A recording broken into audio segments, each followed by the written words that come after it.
Salut, aujourd'hui on est dans le 60 et on remplace une chaudière fuel qui a déjà été déposée par l'équipe ce matin. Alors aujourd'hui l'équipe c'est Safine. Safine. Oui, bonjour monsieur. Qu'est-ce que tu fais Safine? Moi je travaille chez CDO. CDO. Je suis technico-commercial et aujourd'hui je suis venu m'oxygéner avec la société RLX Solutions. Excellent. Excellent. Et Nico, mais Nico on le présente plus. Nico c'est quand même la star des chantiers. Hein. Ça c'est la cuve de la chaudière fuel qui sera déposée plus tard directement par le client. Nous on a branché le ballon de secours qui est déjà en train de chauffer.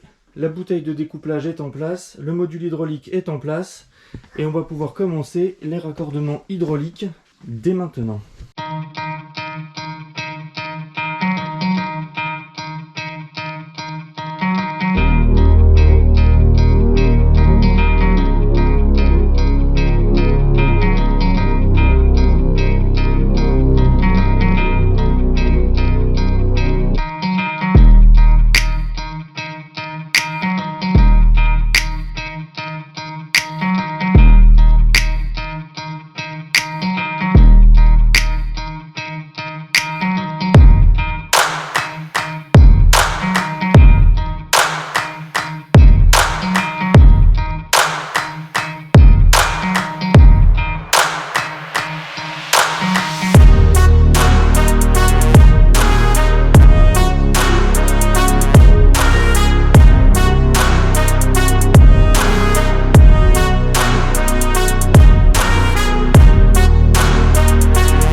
Le vacuumètre. Alors tu paries pour combien? 44. J'étais à 44 tout à l'heure. Ouais. Combien? Ça descend. «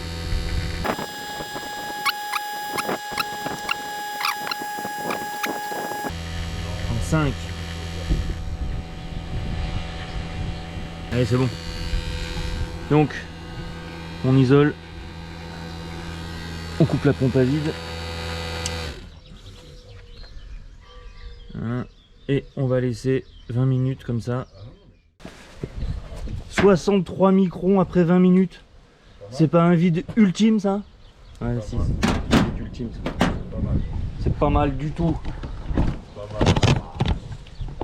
Si tu demandes à ChatGPT, il va te dire essaye de descendre en dessous de 300 microns, ce serait pas mal.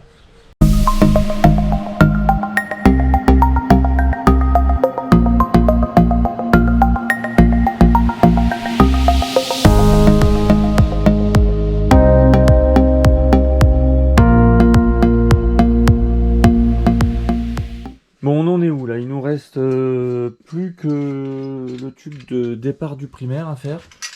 Il a déjà été assemblé, pré-assemblé, il n'y a plus qu'à braser.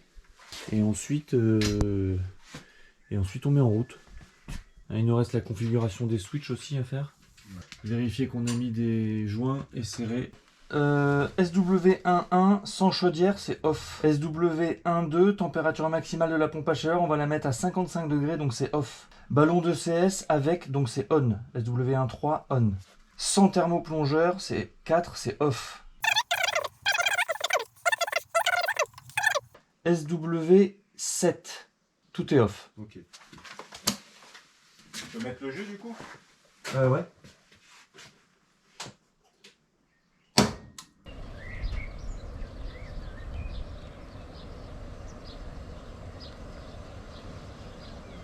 On a 7 degrés de delta T.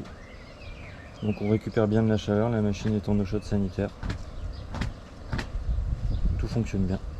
Sur cette installation, on avait une petite difficulté, on avait le conduit de cheminée là qui sortait. Donc on est passé par le tube d'évacuation des fumées, on l'a calfeutré à l'intérieur avec de la mousse PU et puis j'ai mis du béton fibré ici pour faire une... Alors c'est pas vraiment une étanchéité, c'est au moins pour éviter qu'il y ait des bestioles qui puissent pénétrer à l'intérieur. Et j'ai fait une plaque en aluminium pour venir faire la finition. Ça, le condensat, je vais le mettre ici avec un résistant. Et puis il n'y a plus qu'à mettre un géotextile et remettre un peu de végétation par-dessus. Donc on a notre bouteille de découplage ici, avec le secondaire qui est sur la gauche, le circulateur, la vanne d'équilibrage qui est ici, notre soupape de pression différentielle qui est ici et qui reboucle là, notre vase d'expansion branché sur le haut du ballon, comme d'habitude, le pot à bout. Là, on a notre boucle primaire.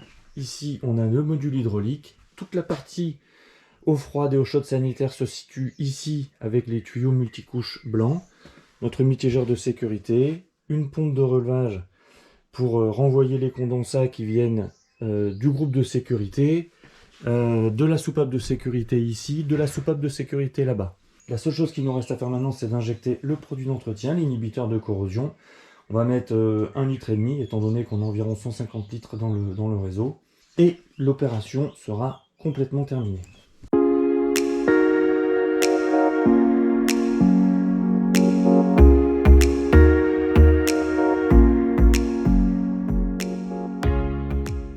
Je suis en régime nominal maintenant, j'ai atteint ma température de consigne qui est de 45 degrés. Alors, je voulais vous montrer aussi quelque chose d'assez intéressant. C'est le débit qu'on a sur ce nouveau modèle, qui est donc le modèle de la série F, haute température. Voilà, on est à 26 litres minute. Donc ça, c'est la nouvelle série, là, le RSF pour la version sans eau chaude sanitaire, et le RST 20F pour la version avec eau chaude sanitaire, ont gagné, je dirais, entre 4 et 5 litres minute de débit au primaire, grâce à l'architecture qu'ils ont modifiée à l'intérieur du module hydraulique. Ils ont fait des coudes moins serrés, ils ont fait un circuit plus fluide qui permet de gagner des litres minute au primaire. Ça, c'est vraiment super, parce que ça va avoir pour effet d'avoir un delta T plus faible au niveau de la pompe à chaleur. Et ça, c'est vraiment ce qu'on cherche à faire, puisque si on peut ne pas dépasser 7, voire aller chercher 5 degrés, c'est vraiment optimum. Donc grâce à ce débit augmenté ici, je suis certain d'améliorer la performance de la machine. Bravo Mitsubishi. Ce chantier est terminé. Je remercie Nicolas de m'avoir prêté main forte sur cette installation.